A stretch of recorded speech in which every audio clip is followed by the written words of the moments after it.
All right, welcome everybody to Final Export episode 13. Thanks to everyone in the audience, Limit Break, Tube, Guitar Gods, a few familiar faces. Thanks for always tuning in and supporting the show.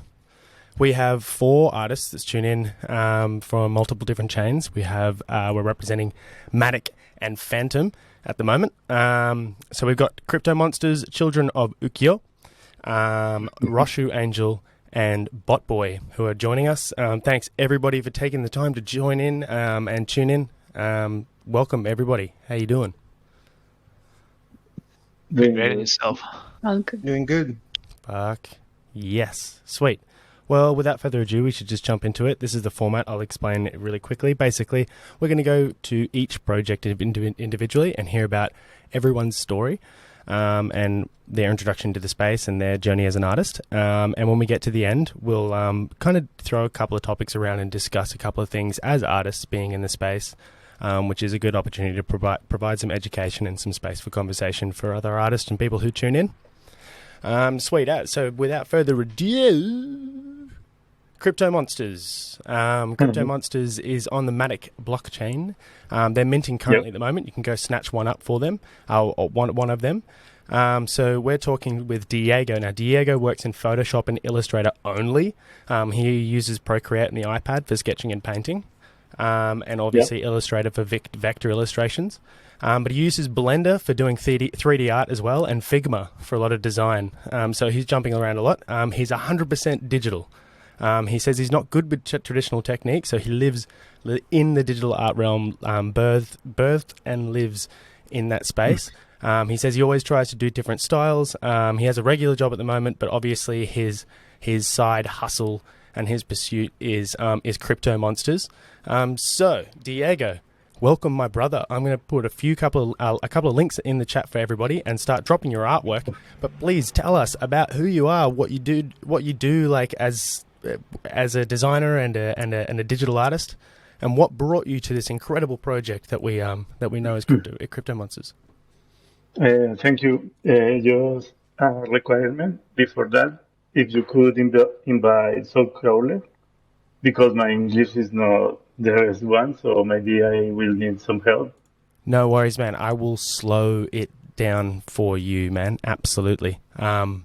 Just would love to just know about your journey as an artist and as a digital artist, and what brought you to this space and who you are now. I'm graphic designer. I'm a study graphic designer in Colombia. I'm from Colombia, but I live in Mexico. Nothing. I have been drawing all my life. So since I was, I don't know, maybe 7, 8, I started to draw almost every day. Then I studied graphic design, and I started working in agencies as designer. And I have worked in a lot of agencies, and now I have a web agency with a partner from the United States. He do the design, and I do all the illustration and things like that. So yeah, and I get into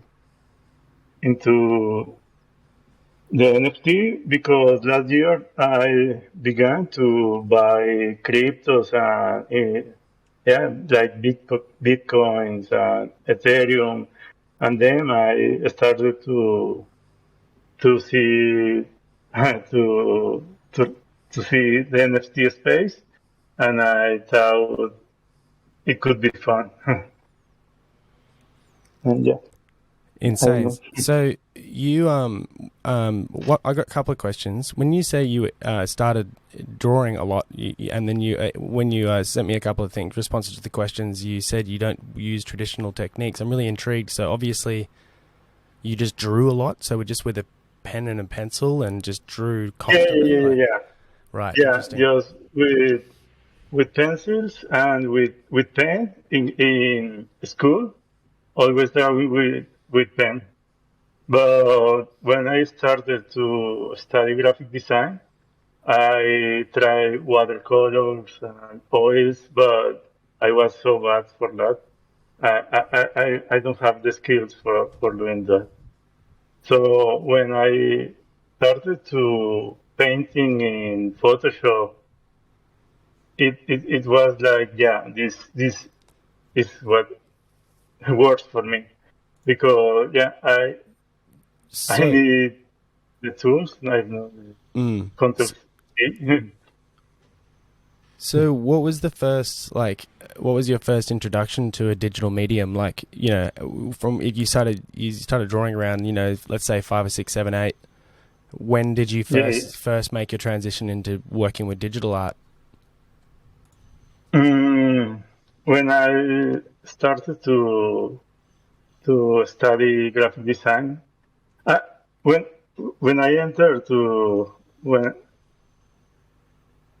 um, when I entered to graphic design career, Mm-hmm. I I thought it was just about drawing all by hand, but then I was introduced to Photoshop and Illustrator, and in that time I began to browse the internet and found a lot of digital artists, and yeah, just try to do that.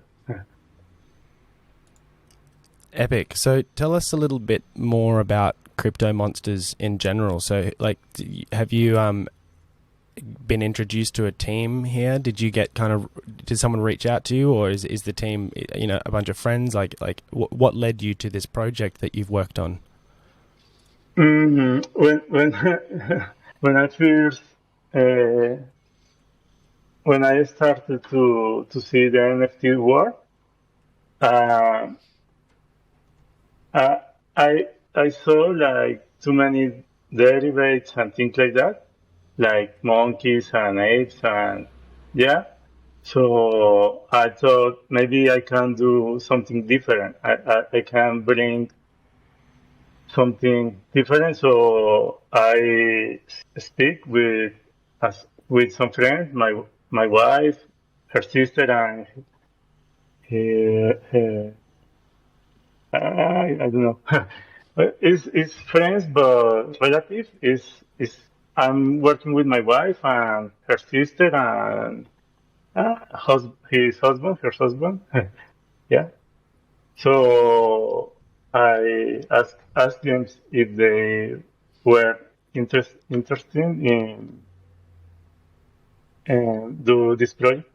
I, Interesting. So, like, you as a digital artist, you kind of naturally just stretched out to the people closest to you, which was your sister and the other kind of, I guess, more applied people around you and your family, and that's kind of built the team. Is that correct? yeah, with my wife and her sister. Yeah. Okay, awesome. That's amazing. So, what's the plan? Sorry, can you tell us about the creation? Sorry, of these crypto monsters. I'm just kind of burying to try and find a couple to drop into the chat, just because we didn't I didn't get any in their submission, but I'll find them and drop them as you talk about them. But can you talk about the process you went through creating this generative collection? Yeah. So when I started to research to do, I first did research. So the collection that were there already, like the the apes, robotos, and I started to do some sketches. And the first thing I tried to do like cats, dogs, things like that.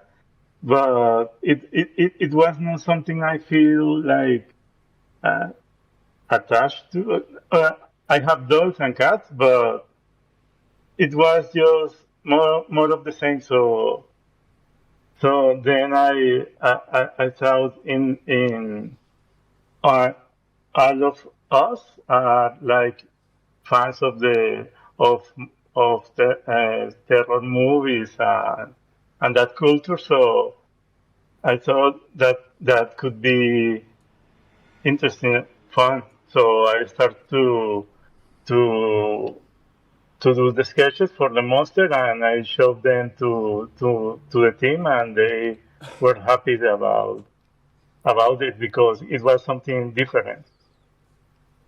I, It's insane, man. I love it. I love how you kind of just have owned your shit and you've done your own thing and you've yeah, I don't know. It's awesome. It's really natural and I love the style. It's really quirky. I love how the eyes are pretty much always looking you dead center. Thank you. Teens on Acid is just asking a question. He's trying to go over and mint a couple of these crypto monsters, I think, and he's asking there's an error on the mint page. He's not sure what that is about. He said he's blaming MATIC, probably because MATIC has been a little bit slow in a couple of experiences in the past. But yeah, let's let them figure that out and mint a couple of crypto monsters, just like everybody should, man. Thank you, Diego, so much for all of that, man. Honestly, that was beautiful. I love the strength and the closeness of the team. I think that's an advantage of any project. I think. So thank you. Thanks for your time, man. We're going to move on to our next guest, which is Children of Ukiyo. How are you, Vanut and Carlos? How are you guys? Doing great. You can just call me Alex if it's easier. Alex? Yeah, we're ducks in the team, so it's all good. How good's that? All right, sweet. Well, guys, this is the team behind, or the artists behind, Children of Ukiyo. I will put a couple of links in the chat room. But these guys, I guess this is for both of you. They work on Procreate for sketches, Photoshop for final renders, Adobe Premiere for montage. I mean, I'd assume like just kind of like creation videos and all sorts of videos, and After Effects for light and animation effects. So Alex Vanut is into music, canvas, and digital art. That's his kind of realm. And then Carlos is a tattoo artist and a digital artist. Obviously, they're digital artists because they're selling NFTs. But they come together as a team, which makes up the artistic direction behind Children of Ukiyo. So Alex is like an old school anime kind of abstract style. That's where he lives, whilst Carlos lives in realism, black and white, and anime. Obviously, there's a connection there between anime and like who doesn't have those connections with most of our artistic friends. Together, it's like a mix of retro anime, so pop art, and obviously the Children of Ukiyo project we're going to see lots about. So the website should be launched soon, and they're planning to mint around April. So I love this. I love getting people on who are mid development and still yet to mint. I think that's the best thing. So yeah, Alex and Carlos, welcome, guys. Tell us all about how you guys met, this love for anime, and the journey that you guys have been on in throwing that together, fusing it, and creating this project. Yeah, so I guess I'll get started, and then I'll pass the ball to Carlos for the more artistic side of things. So basically, I met Carlos, I think, 7 years ago. So we know each other in real life, and he was actually at the time the accountant at the company that I co-founded. So we had a e-commerce fashion company, and Carlos was an accountant, and then somehow ended up being a tattoo artist. So that's where we met, and it worked out very well since we met. And a few years later, there are a few startups that I launched. I jumped into Web3 full time, and I decided to push for this project of the Children of Ukiyo. And initially, I was doing all the art myself, so I did the initial sketch and the style. But seeing the quality that was out there in the community and in the Web3, I felt that like my artistic, my design skills were not up to par with the other projects. So I reached out to Carlos, who was much more advanced than me in terms of design. So I decided to kind of pass the ball for him. So we joined the project actually only 2 weeks ago.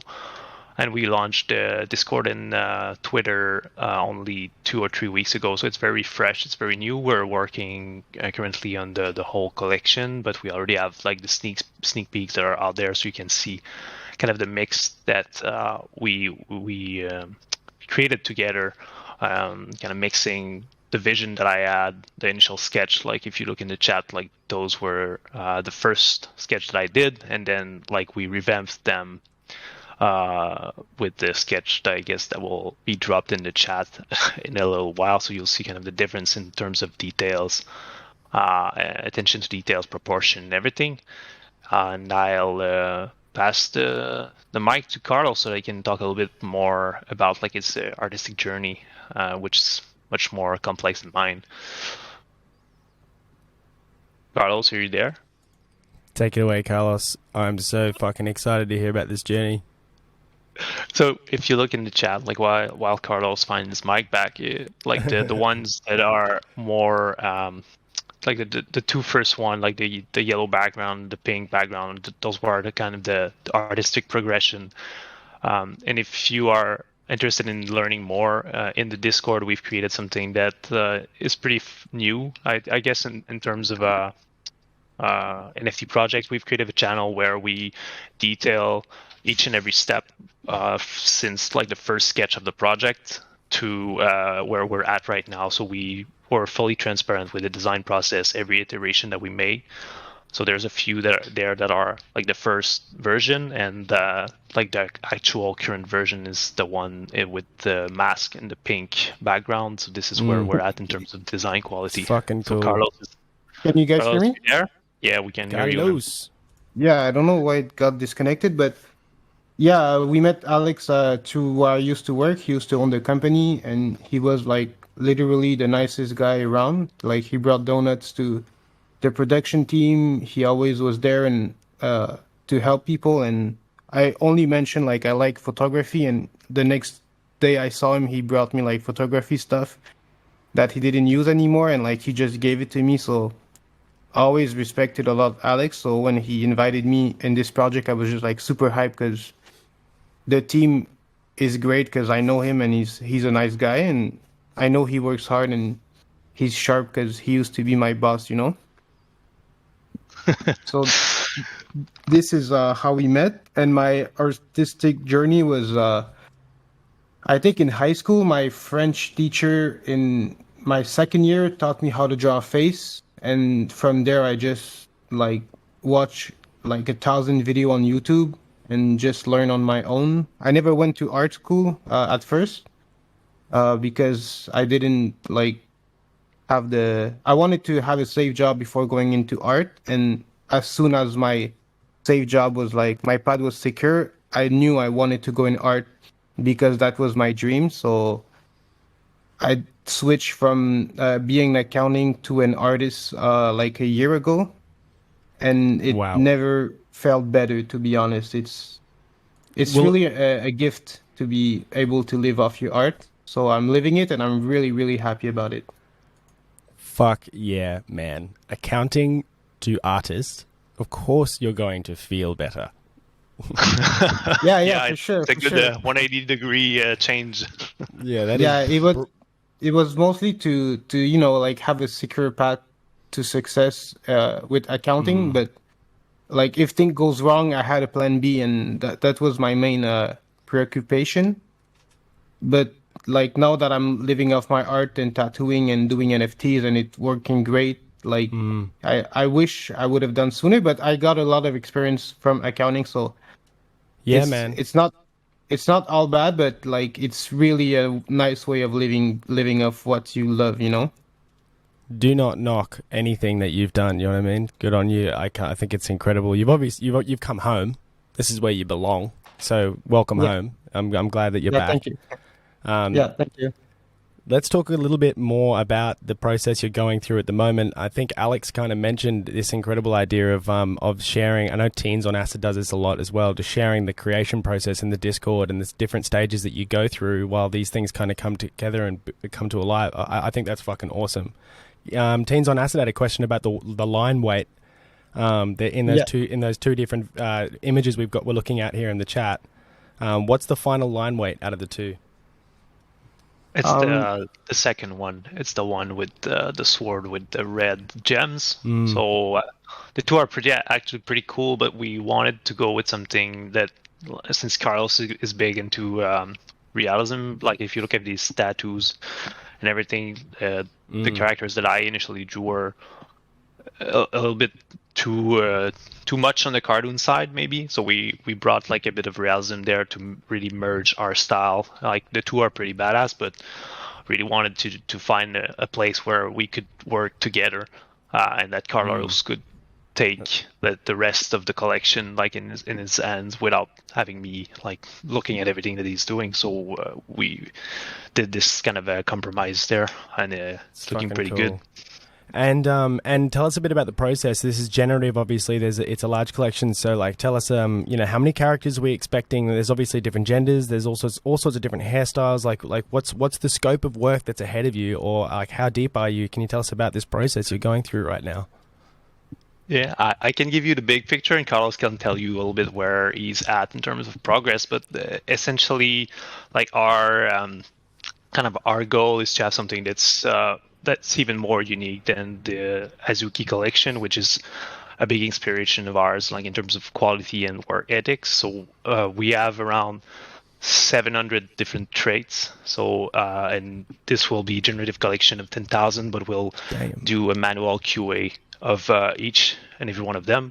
So we'll bunker ourselves like for a week or two before the launch to make sure everything is pristine. So each character, our aim is really that will have kind of his own flavor, so that people can take the IP and expand with the IP of their characters. So there's a lot of possibilities there. It's in the millions.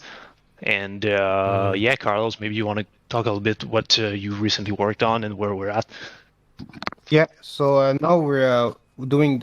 We just finished the first final of all the hair, so all the girls and the guys' hair, and then we made a plan just to see like what we needed to do to reach the 700 variation. And now I'm starting weapon today, so I'm really, really excited about this because, as you can see in my in the picture, like I really had fun doing weapons. You can be more creative. You can add some details that like only if you zoom in you can see, and I'm pretty excited about this. And to answer your question about the line weight, when I tattoo, I always use thick lines too. So when Alex told me he wanted thick lines on his NFT for the pop art, I was immediately in love with like his requirement. And yeah, so that's why the line are thick. And I really, it's a special part that I do in my tattoos, and the fact that I can reproduce them in the NFTs, I'm really happy about it. It's right in the chat. If I can insert this really quickly, I've been asked if these character will be integrated into a story. So we have utility in the project, like it's an NFT PFP project. There's much more behind that, and yes, we're looking to expand. Like we have a lore that's being built. The characters that you see are in the sneak peek actually have names and backstories that will be that will be pushed in different mediums. I don't want to say too much, but pretty exciting stuff. Yeah.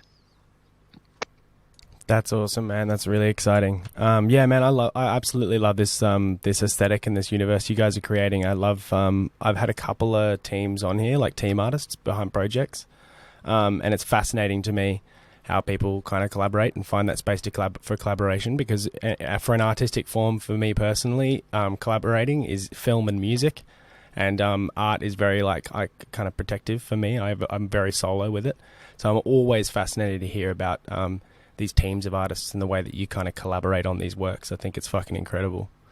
So thanks so much. Yeah, but we all have like our strong points. So usually like I'll send like everything to Alex, and he can correct like some things that I don't see, and like that's why we really up the quality level. Because for me, that I think like it's fine, I'm happy about it, and he said like, no, you need to do this. So it really upped the quality level since that we're a team, and I see something he don't see, and he sees things that I don't see. So the final product will Yeah. just be insane because Yes. our standards are really high, and he pushed me to my limit, so it's really good. That's so valuable. That's so valuable. I like to take a cigarette. Like I take a moment, like I export it to my phone and I take like 15 minutes over a cigarette to look at it in a different perspective. But sometimes I think, with your one set of eyes, you become blind to a lot of these different details. So I think having that other person to be able to tell you when they think it's done as well, I think that's fucking awesome. That's cool. Thanks so much, guys, for sharing everything and your journey and your story. That was absolutely incredible. I just wanted to just kind of cheekily throw in another question, which was, I know you're launching on MATIC and you probably got this incredible loyal fan base that you're building over there. But have you considered maybe splitting the collection up and minting some over here on Fantom? I know people would absolutely... The ecosystem here would absolutely eat up your artwork, I feel. I don't know if Is it a question that's for us or for the first? For you. Yeah, sorry. So actually, like we're looking into a few different options, but the project right now is probably going to be launched, at least for the first generation. It's probably going to be on Ethereum due to the volume and a few different things. And we have very good dev in the team as well. So we're looking at a very optimized way to mint, so low gas fee, and everything that we will do will make sure that people, Fantom, Fantom is maybe in the plans for a bit later down the road. Yeah, that's all. That's all I need to hear. That's fucking great. That's awesome. Well, that's amazing, guys. Thanks so much again for your time and your knowledge and your experience. It's fucking amazing. Yeah, thanks for having us, man. Thank you. Cheers, Carlos. So we're going to move on to our next guest, which I'm super excited to have on, Roshu. Hello, how you doing? Hi, I'm good. Thanks for having me. No worries. Thank you so much for being here. So I'm going to drop a bunch of links for Roshu in the chat, as I do. But Roshu works on Adobe Fresco, which I love because I also work on Adobe Fresco, so I know we can connect on this. It's besides that, obviously, she uses Photoshop and Illustrator, so it's basically what I use as well. So I'm loving that. Not that matters. It doesn't want to limit themselves to one thing. So doesn't really like to put herself in a box of any kind of genre. But it's done all sorts of watercolor and acrylic and oil and traditional artwork canvas stuff in the past. So it even tries to evoke that kind of watercolor and physical medium style in her digital artwork, which you'll be able to see in a moment when I start putting some images in the chat. But in terms of her genre, she describes it more like character design and realism and storytelling and lore and that kind of thing, spiritual psychedelic arts, that kind of vibe. She is the founder of the Fantom Academy of Magic, which is in its first phase. I'll let Roshu talk more about that. But yes, Roshu, welcome to the show, I guess. And please tell us about who you are, what got you into arts, and how long you've been doing it for, and tell us about this introductory journey and this long step that you've been on in the NFT space. Thank you for the intro. It was good. Thank you.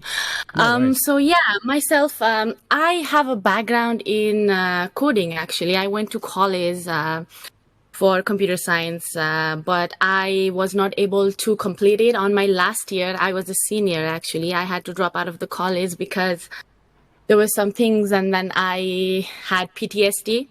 So I couldn't focus on my studies, and that's when I dropped out of the college. But having the PTSD, that's what really gave me the chance to get into the art, because I started as an art therapy. So, I used to doodle and just use colors and just express my feelings. That's how it started. And then I got more into it, and then I started doing the traditional mediums, watercolor. I loved how the colors flow when you do that and the mixture of things that come out of it. And I tried acrylic and oil paint. And so 2015 was the time when I got into the digital. Then I started doing digital art, just creating different sorts of art. But what I really liked was creating portraits of people. that's how I started, and that's how I got into the character design. Like, I loved creating the posters of people and then like having a story behind it. And if you see in some of the arts that you just posted, like there is this Princess Karma. She's one of the characters I created, and I have a little story behind her. And so the witch one that you see, that is the one that actually inspired the whole Fantom Academy of Magic project. So when I got into the Fantom space around November, end of November, like that, yeah. So I was just doing one by one arts that time, and I have two collections. One collection is all these characters, and the second collection is more of like colorful and psychedelic arts.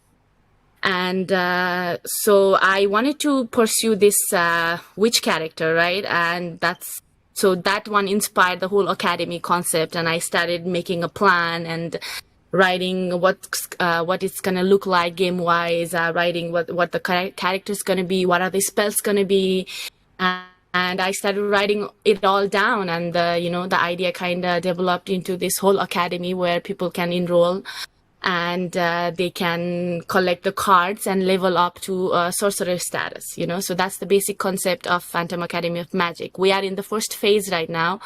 The first phase is the generative mint of the apprentice. So apprentice are divided into 1098 witch and 1098 wizard. So we are in that first sub phase of 1098 witch right now. So it's pretty early, so people still have chance to get in the project. And people who love fantasy and story, we have whole lore on our academy. Chronic Disposition, he is my lore master. He does an amazing job of bringing like all the characters and story alive. He writes it awesome. And Raptai, who those of you who don't know, Fantom Eye and Tag Me Bot, that we see in a lot of Discord, was made by Raptai. So he is my Solidity guy. Like, he's been supporting me even before I started this project when I was doing one by one arts. And so, yeah, I have those people in my team right now who have been supporting me from the beginning, and I shared the idea of this academy with them, and then they just dived in to support me and make this together, So that's incredible. Yeah, I think that. Yeah. That's so cool that you just like so naturally, just from partaking and being active and doing your thing, you've developed this awesomely supportive team. That's what it's all about, right? Like, it's the coolest thing ever. Right? Yeah, having a good team is important, and these two people, like, agreed. I can trust them with my eyes closed. It's like I can fully trust them, and that's important to have in a team. So I'm really grateful to have them in the team. Absolutely. Incredible. It sounds like you're very, very busy, because like you're also managing a lot of this as well, and like, applying a lot of brainstorming and stuff, I'd imagine, as well as tirelessly creating the art and the assets, correct? Yes. So yeah, that is something like, since, I started this project, I'd have to manage it, right? So like I have some people in the team for other stuff, but still, like, I have to do all the organizational stuff and the project management. I'm doing the marketing myself as well, so, and also the whole generative set, like I first focus on that, finishing the art, and then I dived into more of a management and marketing stuff. So as of currently right now, I'm still in the organizational, but I still am working towards the phase 2 of this project, even though like phase 1 just started, like I still, whenever I get an idea, I just hop into the art, and then I try to design the characters, or like think about the names for the spells and what it would look like, all those things. So yeah, I am, a lot of things is going on definitely right now. And I used to like just do one by one arts and then sell them in the auctions, like I never sold in any of the marketplace directly, but I used to go on the auctions and sell it. So the arts from my first collection and the second collection. First collection is called Eccentric Vibe. And those have all that was my first collection, so that kind of has like doesn't have a unified theme throughout the arts in that collection, but those kind of like my portfolio, you can say, like the things that I do. So that's how I started the first collection. And then when I wanted to like give a little unified theme, my third eye collection was there, the second collection, with all trippy and psychedelic and spiritual kind of arts on it. And now I am giving just all in this project, Fantom Academy of Magic. So yeah. So good. Amazing. Can we talk about your, like, the process? So, like, I want to know, you know, there's a very much a lack of line work and very much a lack of, like, kind of that cartoon element. It's definitely a matter of getting in there and painting and, like, understanding lighting and composition, lots of stuff, which you've got a pretty amazing understanding of all of that. Do you start with sketches? Do you start with a blank white piece of paper? Like, where does this all begin before it becomes, you know, something finished? Yeah. So yeah, I when I think about the character, yeah. So like sometimes I make the character and I think about what their story is gonna be. Sometimes the story I have it at first, and then I start like sketching them based on what they should look like. But it's like it depends, you know. Like every time it depends. But yeah, definitely I start with this sketch, and then I do the color blocks. And then I start filling in the shadows and the highlight part. Like when I'm doing these characters, as you can see, like first I start with the color base and then I do the shadows and I try to, yeah. So the realism is kind of my, like I said before, I really love drawing portraits of people, right?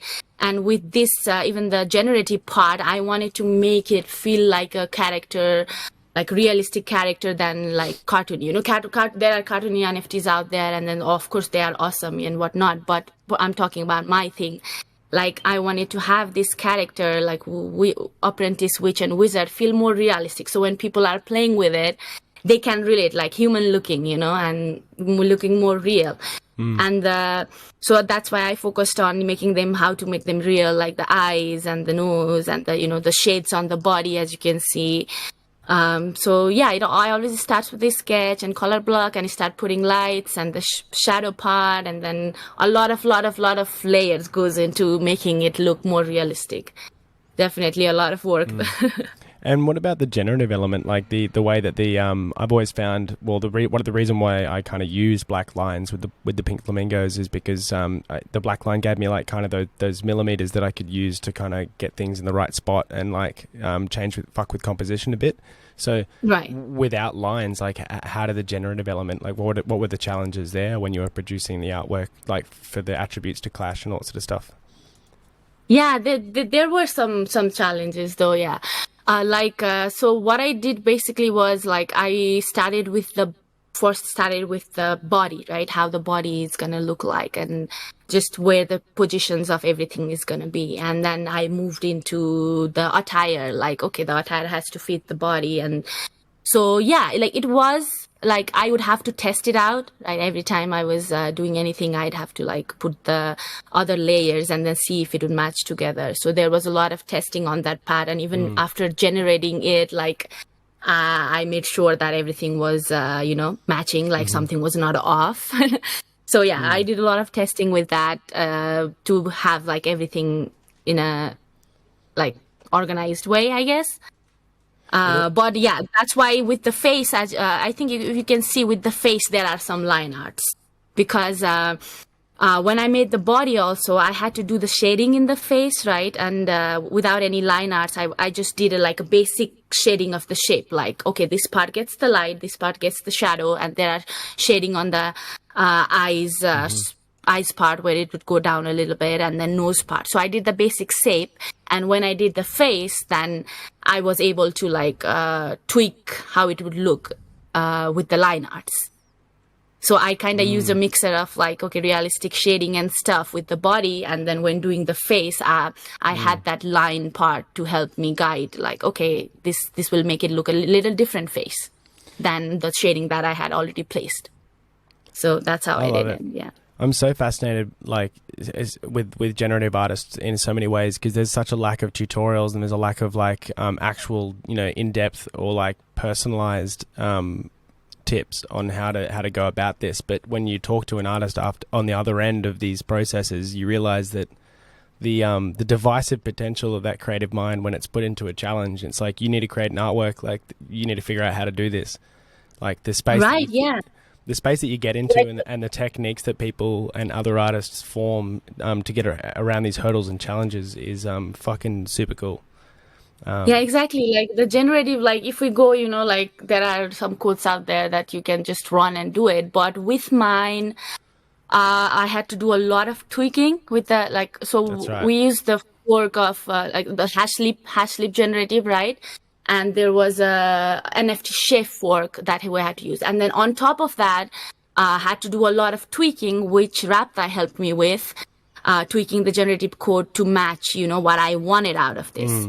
And besides the art, I have this character. Like you can see, there's a character name, character strength, weakness, and the area of study. And another thing that we had to focus on was making all the characters unique. So the name that you see, 1098 witches have 1098 different names. So that one I wanted to focus on because I didn't want two people to have same characters. Yep. So because the whole concept of this game is like you play with a character, right? And if there is like two characters, then the fun is gone. You know what I mean? So we had to do a lot of tweaking to make sure that we have all the unique names. And also had to tweak on the part that, like, for example, if you see the hooded robe of one of the witches, like the voodoo queen has the hooded, right? And I had this short hair that doesn't go with the hooded robe because then it wouldn't match, like you can see through the hooded part inside. It works with the long hair, but it didn't work with the short hair. So we had to like tweak in the generative code to make sure that the hooded robe and the short hair didn't come together. So yeah, there was a lot of like code tweaking, which Raptide totally helped me with. So it was also to like make it customized for what I wanted than just using like what was out there, and there are not like a lot of things out there that you can, just put, like a lot of, you can do it, just use the code out there and then just do it. But then I had some things that I wanted to be so particular about, and definitely Rapta helped me with like tweaking it to get what I want. Yeah. Well, hats off to you. I think you've done an incredible job, and you and your team. Obviously, everyone needs to understand or always remember that generative art is a team project most of the time, or if it's not a team project, it's absolute fucking genius behind there, whoever's doing that, because it usually does require a team. Roshu, thank you so much for your time and sharing so much of your story. It's so wonderful to hear from you. It's my pleasure that I'm here. So just to let people know, we are on the first phase of generative, and we start with the first phase apprentice card. So when we have a plan for GameFi, right? We want it to make it like a trading card game where people can go actually play the game on the website. So that is our phase 2. And the future, if you ask me, my vision is that I can have a magic academy in the metaverse where people can have their avatars and then go explore the academy, go explore other magical places that I have in my mind that people can explore, and have like a friendly duels and a lot of things that I want to do with this project. So we all are working really hard to make that happen. Sounds super, super exciting. It's fucking awesome. Your dedication is admirable. So good. Thank you. Thank you again. We're going to move on to our final guest. Our final guest is Bot Boy. What up, dude? Hey, buddy. How you going? I'm fucking great, man. How are you? Yeah, mate. I'm doing good. It's nice and early over here in Perth, but I'm so happy to be here. You're in Perth. You and Tim. Yeah. Stuck over there in the Western Australian prison. It's finally open. The wall's down. The wall. You knocked the wall down. How good's that? Yeah, it's even our premier left. That's amazing, man. Well, welcome to the show, dude. Thank you so much for taking the time to be here. No, thanks for having me. I feel honored to be even mentioned. So, nah, man. We're all working our ass off. We all deserve an opportunity to speak about that ass working off. Yeah. Anyway, appreciate it. Everybody, this is Bot Boy. I'm going to chuck a couple of links in the chat room for everybody. But Bot Boy is a fellow Australian. We works with Procreate in illustrations, so art, NFTs, all that sort of stuff. Adobe Illustrator and Photoshop, After Effects. He said for work, so I'm interested to know what you do for your day job. But he says, I love ink and paper, sketching my ideas this way, then redo the digital is my favorite process. I think we connect very heavily on that. And I think you and Teens on Acid will connect with that because it's exactly how he loves to work. I've seen how he does his thing. inking on paper and getting it all into the computer and then starting to add the color. It's kind of like a best of both worlds, really. It's that freedom. He says he likes to explore multiple styles. Okay, so although he'd like to stay, it's kind of skate street style, mostly cartoon-like. He obviously is exploring many different kind of techniques. But yeah, currently deep in, now this blows my mind, right? He's currently deep into Bot Squad Chickens, and then the Adventures of Bot Boy, and then the catchphrase Bot, and then developing more bot world characters. So there is obviously a fucking plethora of these bot characters that is about to drop onto the into the world. Very interested to hear about your process, man, and more importantly, who you are, where the fuck you came from, and what introduced you into this space and landed you the Bot Boy artist. It's fucking awesome. Tell us about it. Oh, thank you very much. So where do I start? I guess I'll just give you a quick overview of who I am and how I got here. I was actually a bricklayer. I left school, became a bricklayer, and then when I was about 26, so that's about 6 years ago, I realized I was more creative than I was wanted to be a bricklayer. So I started this process of becoming a graphic designer, and I went back to uni, and I kind of reconnected with drawing again, and then learning all these new techniques to draw. So then I did that, and then just been going through bunch of different jobs, and there's a funny anecdote with my work. So I actually got my job the day I was delivering dog food.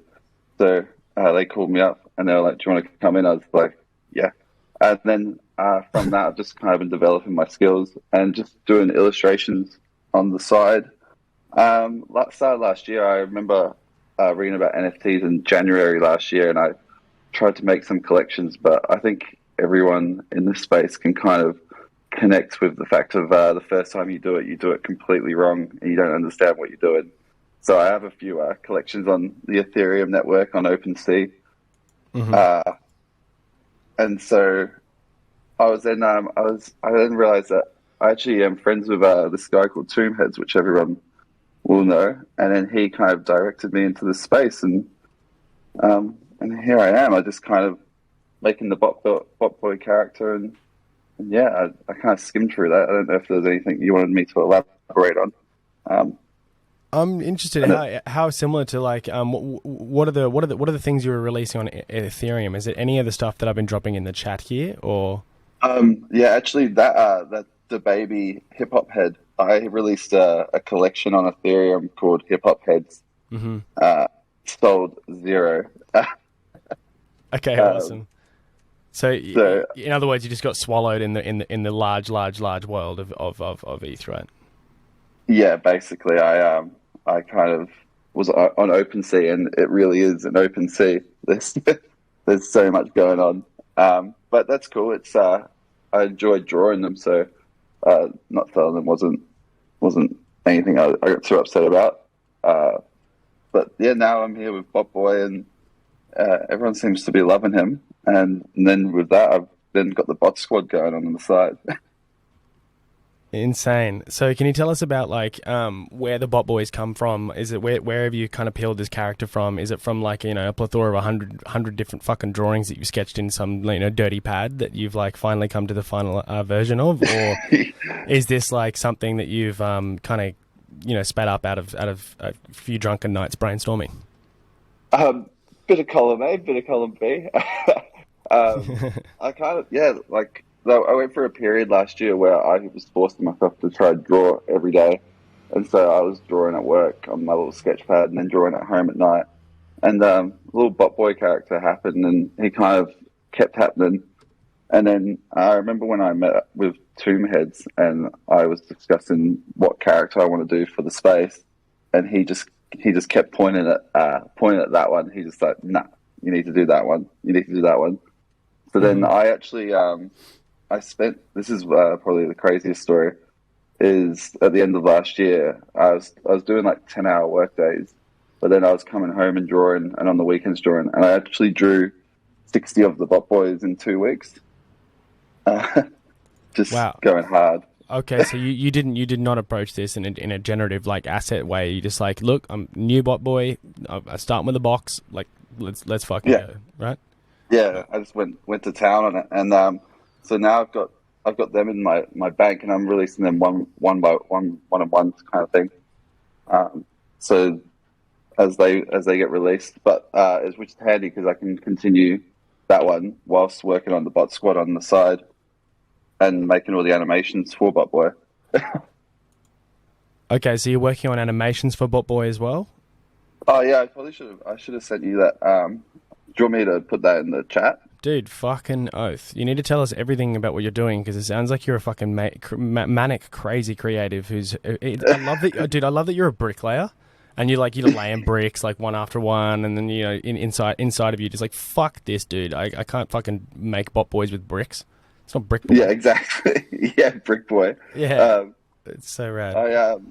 I just... Yeah, I only told that story because when people hear that story, they kind of get a bit blown away by it. So it's a good story to say, but it completely changed my life. And the craziest thing is you go from being a bricklayer where in Australia for everyone, you get pretty good, decent money. So then to give that up to chase a dream is a pretty daunting experience.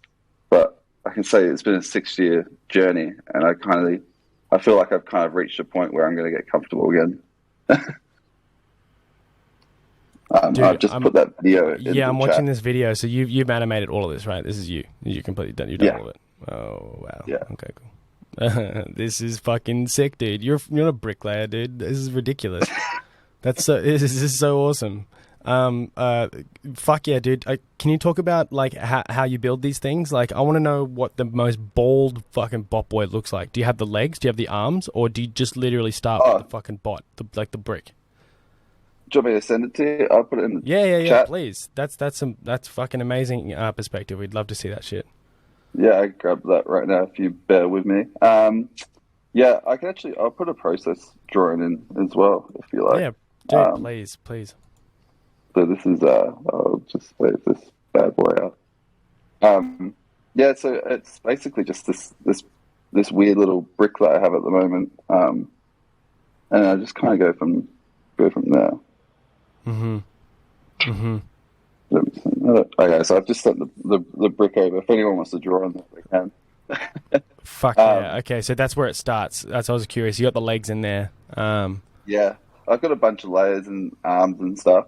Okay. So it's kind of generative in a sense, but I do get to the point where I try to not use the same pieces as much as possible.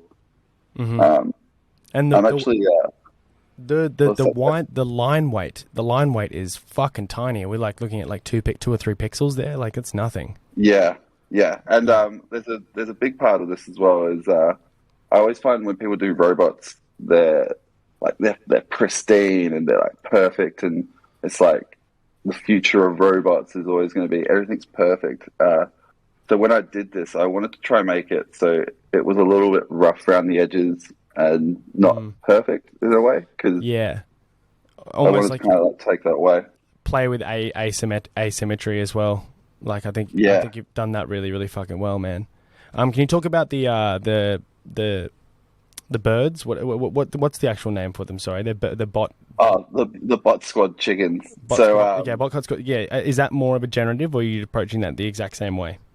No, that is a generative. So I'm doing that with True Voodoo and Potluck Labs, and so basically, I remember having a chat with him one day, and he was just like, "What are you doing?" And I was like, "Oh, I'm drawing these," and that's when the llamas came into fruition. And I just had them kind of sat on the side, and he was like, "What the hell, man?" He's like, "We're gonna make that." So then we made that, and then now I want to make a squad out of these unique animals that should not go together at all. So the llamas was the first of the bot squad, and then the next one's gonna be chickens, but in typical me fashion, I'm gonna be added heaps of work to my plate, and I want to have like different breeds of chicken inside the generative collection. So it's not just one character with different things. You could get like 5 different chickens. You know what, man? You've done a fucking incredible job, because like, I'm from Bot Boy. It's completely different structures, straight lines, all that sort of stuff. And then you go to the chickens and the llamas. If you just like scroll those 3, You have done such an incredible job of translating that visual language across to a completely different character. Like you said, completely unrelated. Like, what the fuck? Thanks. Thanks very much. I really appreciate that, man. No, I work like a madman on these things. My girlfriend's just like looks at me like I'm crazy. you probably are. But that's okay. And so, have you left your job? Have you like, as in your design job and stuff, or you keep hustling with that? Is there a plan to leave that? Obviously, there is, right? Oh no, there's no plan. I love my job. So it's Awesome. quite crazy. I'm working on I'm doing UX and UI and branding for we're a tech startup company. So we're actually making a financial media app. Mm-hmm. And so it's called Grapher, and it's going to be like hopefully the central point for all finance news, including crypto. And so Jesus. with that, I was like, "Wow, I love this job and I love this." So I'll just work 20 hours a day. It's absolutely fucking ridiculous. You're like, I don't know if for anyone listening who's not Australian who hasn't seen the movie The Nugget, please watch it. You'll enjoy it. But you're like the modern day story of The Nugget, I reckon. Because you're this bricklayer. It's hanging around like laying bricks, and then all of a sudden you find your thing, and it's bot boys and it's NFTs, and it pops off, and all of a sudden you got the biggest gold nugget in the backyard. Yeah, it is. Yeah, man, it's crazy. Like, so like doing digital art for years. Like, I think a lot of people in this space can relate. Like, you post it on Instagram, you get like your mum and dad and a couple of your friends like it, and then you're like, how do you like make money from like digital art? And then you finally get into the space and you feel like validated that you're actually doing a pretty good job. So it's Exactly. it's really like kind of beautiful. Fucking amen. Hey, Yeah. Bot Boy, thanks so much for sharing all of that with all of us. I can't wait Thanks for having me. Oh, dude, I'm going to watch this very closely, and I can't wait over the next 15, 20, how many chaotic years you go through this, but I cannot wait to see this bot universe kind of come to life, man. I'm really stoked for you. Yeah, maybe we'll get some flamingos in there.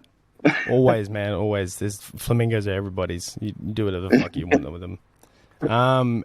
That brings us basically to the end of the fourth guest, guys. Thanks to everyone. There's pretty much everybody who's tuned in from the start is still here. So thank everybody for hanging around, and obviously thanks to all the artists for the incredible insight into what they do and how they do it.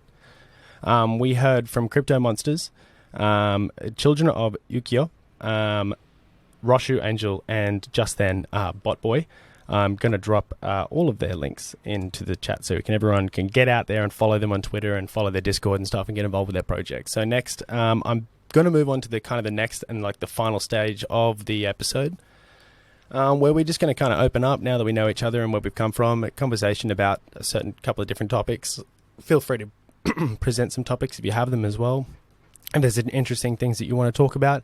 But I thought I just jumped off an AMA not too long ago with the Avax NFTs boys, and they were bringing up a really nice kind of thorough conversation around art versus utility. I thought it would be really interesting. Excuse me. I thought it'd be really interesting to get that from the artistic or the artist's perspective. So yeah, with this growing pressure of utility around PFP projects and art-based projects, how do we feel as artists with this kind of growing kind of relationship between utility and visual and art? For me, I'm pretty lucky to have Alex because he managed the community and the utility process. He has a huge plan that it's like secret that even me, I don't know all about it. So I just have to draw, so I have no pressure. I'm really happy about this because I don't think I could engage the community as well as him. I would find it would be too much to do everything at once, you know? So you think that maybe for solo artists or artists that are out there kind of trying to run their project or run their brand as kind of solo, that they might have a bit cut out for them, if you know what I mean? Like that a team is almost very helpful in these instances? Yeah, because you cannot be good at everything, you know? So I feel like the art should be like as important as the community. So you could not juggle with both, you know? Totally. I totally agree with that. It's coming from my perspective as well. Is like all I want to do is kind of just draw and then like put it out to the world. But there is so much more elements to this that having the team makes the utility a lot more easier, I'd say. And kind of my perspective is that trying to find that team to help you with that is a serious thing. And what about like the demand from collectors, be it new or old? This demand for like, I want to stake my NFT, I want to play Gamify. Like this demand that they have for utility. What do you feel? How do you feel about that? I get it. I totally get it because it's added more value to something that you're purchasing, right? So when they see other people doing it and they go, "Oh, well, I could totally just get that," they're always going to feel like they're getting more value out of that. So why wouldn't they go that way? So you think following up on that, like I think having that added utility always brings out like more opportunity to connect your art to other things, you know, like, yes, I get that there are some collectors who will collect just, you know, because they love the art, but there are some who want the utility, and there's nothing wrong with that. That way they are getting an awesome art, plus they are getting something too. And then it just, I think, brings the value of the project up as a whole. And adding to what the Carlos said, having a team is definitely important. Like, I totally get that, because right now I've been like trying to focus on doing art and also trying to do a lot of things, like, because my project is just new. So I don't have a bunch of members in my team, you know, I just have few members who are helping me. So like as an artist, you just want to sit there and just draw and not have to worry about like the marketing stuff or the managing stuff. You know what I mean? So yeah, like, definitely, like as this project grows, I want to bring more team to help me with those stuff, and then I can just focus on the art and the story and the characters. So having a team, I think, is really important, and the utility will just add more to what you are creating. Like from just art, it can be something bigger, which is not, you know, like, which is awesome. I think that's really interesting, the way that you perceive utility as a way of really expanding the audience base, which I think is brilliant. And it's a very, very good point, because I don't think there's any artist alive that doesn't want to maximize their audience and exposure, you know? Exactly. Diego, did you have anything to add to that at all? Yeah, but can you invite Soulcrawler? He's in the audience, because my English is not so good. So Soulcrawler is, yep, I've invited him up. Come on up, Soulcrawler. Yeah, thank you. No worries, Diego. Hey, that's totally fine. Also, I'm having problems seeing the chat room. Okay. I'm already verified, but I don't know why I cannot see the chat. No worries, mate. Let me just change the. Have a look now, mate. Can you see that? Refresh now. There you go, mate. I've just changed some permissions. That should let you in. Sorry about that. And for anyone listening, I'm sorry you haven't been able to see the channel exploit. No worries. Opportunity to scroll up and see everyone else's art. There you go. Soulcrawler, how you doing, man? I'm fine. How are you? I'm very well, thank you, man. So yeah, we just on the topic we're discussing, you've got a couple of 2 cents to put forward. Yes, like Carlos says, I think that teamwork is essential for this business. In our project, well, Diego is the artist. We are all designers. I'm in charge of the developing. I did all the contract and the DApp and the minting DApp and everything like that. But yes, so he can focus on the art. Right now, we're struggling with the social media. We're trying to get more visuals on our work. So that's what we're doing right now. And yeah, I agree. I think the strength of a team is very important. And it worries me a little bit, because I know that there is artists out there that kind of do want to maybe attempt, or, you know, imagine you, Boy, as well, the way you've kind of approached it, you know, silently working away at 60 versions of your thing, you know. And imagine an artist who doesn't feel the necessity or the drive to connect with the dev team to be able to, you know, to do generative art the way that, you know, code intervenes and stuff like that. And imagine if they slayed away selling, you're making 150, 200 of these things, and they're doing it all individually as an individual's pursuit. I know that like the space is the space and stuff, but like, you know, it makes me think about, you know, this massive push towards utility and all sort of stuff, like kind of where it leaves just the exhibition in the art space, you know. Well, the problem is that, as well, that that artist could sit there and they could draw 200 like bespoke artworks to do as a like sell it out in one hit, but then they still need that utility or that team to help promote it and add a bit more value to it. Otherwise, you see so many of these projects just kind of go out and they don't hit what they probably should. Yeah, you're right. It's interesting. Yeah, it is crazy little space. It is. The next thing I wanted to talk about, a little good segue, using the concept of craziness. What does everybody do for their stability, their mental health, keeping on top of their sleep and all that sort of stuff, staying sane in the space? Can you share for everyone and other artists listening kind of like the procedures you go through in looking after yourself? I could talk from myself. I find that I have to have kind of like meditations and just like time away from technology.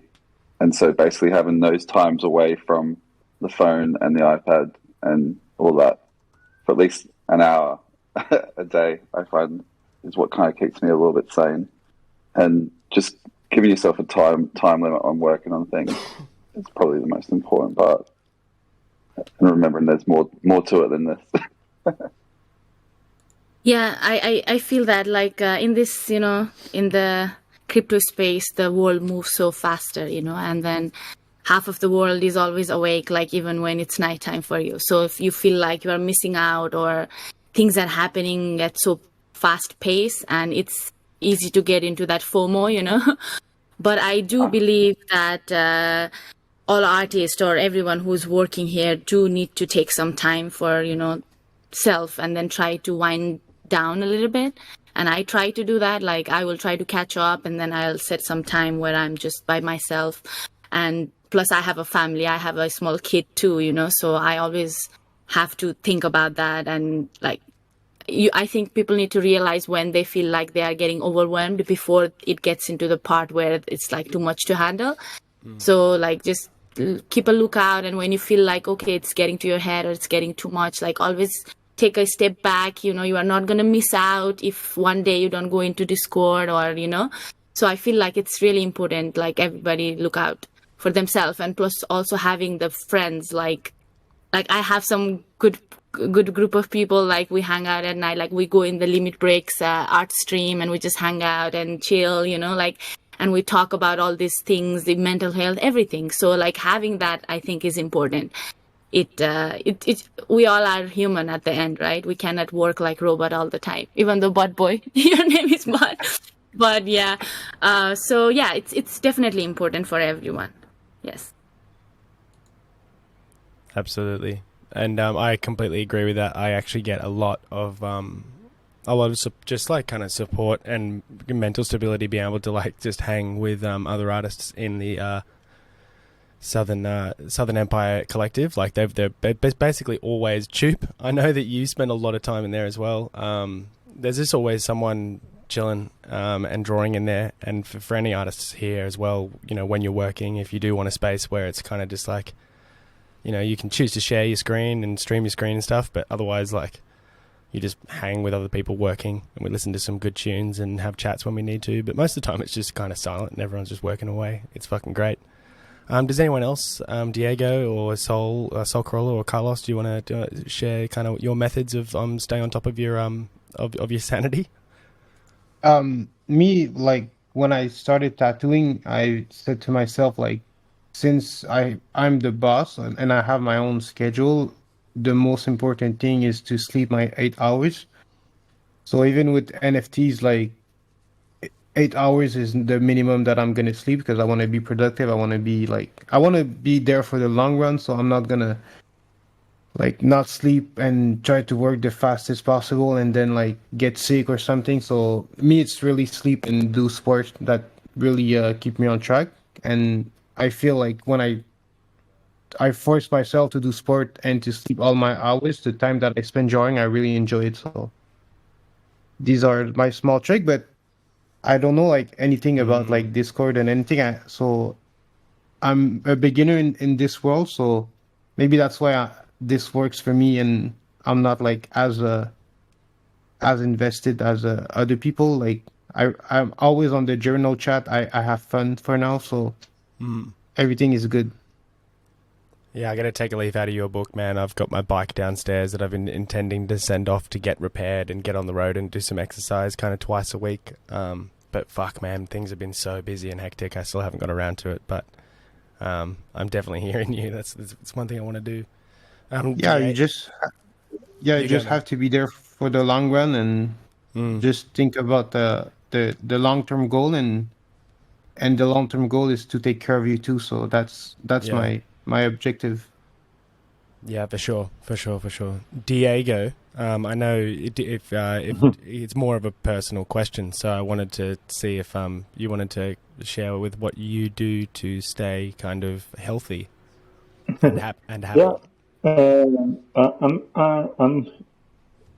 I have been working from home from like I don't know 10 years maybe. So I already have like a schedule. I try to work like around 6 or 7, and then I spend time with my family or going for walk the dog or playing video games.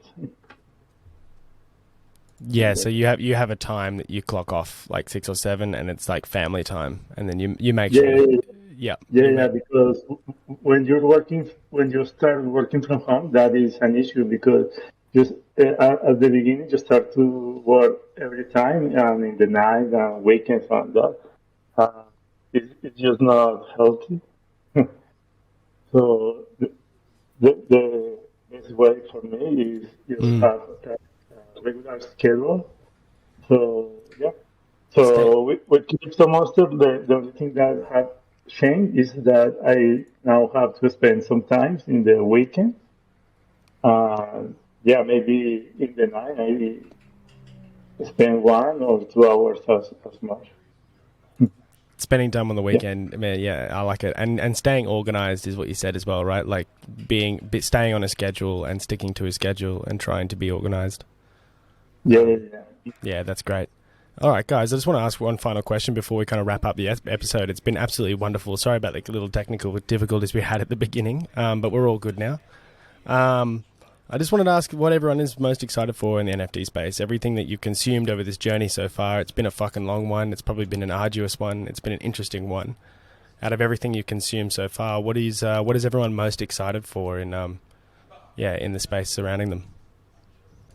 Me, it's I just began in this space. Alex introduced me, and it's mostly to see like some crazy art, and like I just find it amazing that some artists can just draw something so out of the normal reach and still like make a living off of it. And the community, I never seen anything like this. So just having like I think we have a 1,000 Discord member in 2 weeks in our Discord, and people are really liking my art. And I never had that sort of community in anything before discovering Discord. So it's really breathtaking to see the community of each NFT's chain.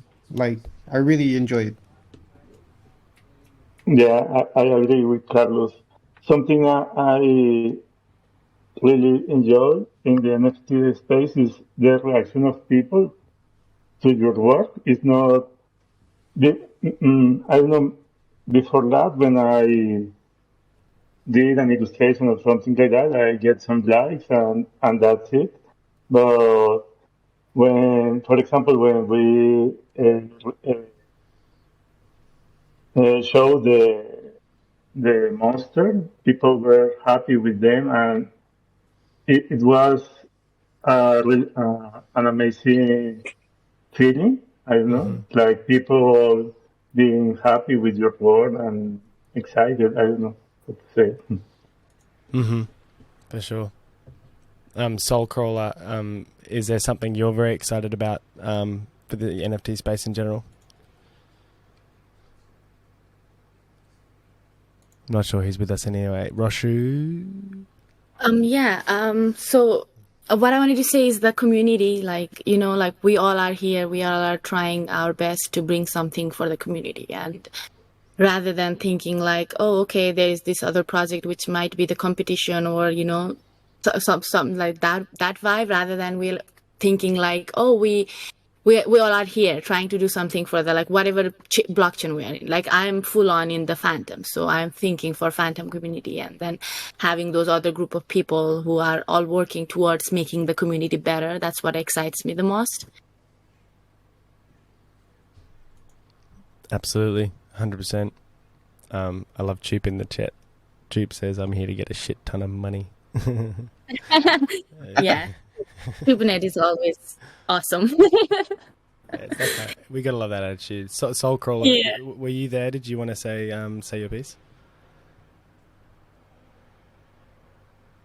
Oh no, he's unmuting himself and he's trying to talk. But maybe there's maybe if you want to try and reconnect to the space or something, that might work. Bot Boy or anyone else want to? Yep.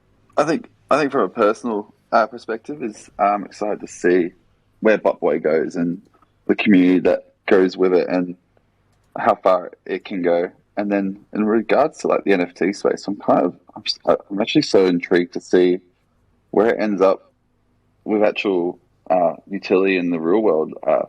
Like how far it goes down to people buying digital picture frames and having your artwork hang up inside their house through picture frames. And also just seeing how your art be. That's so cool. many different. You're really interested to see how it like finds its way back to the tangible world.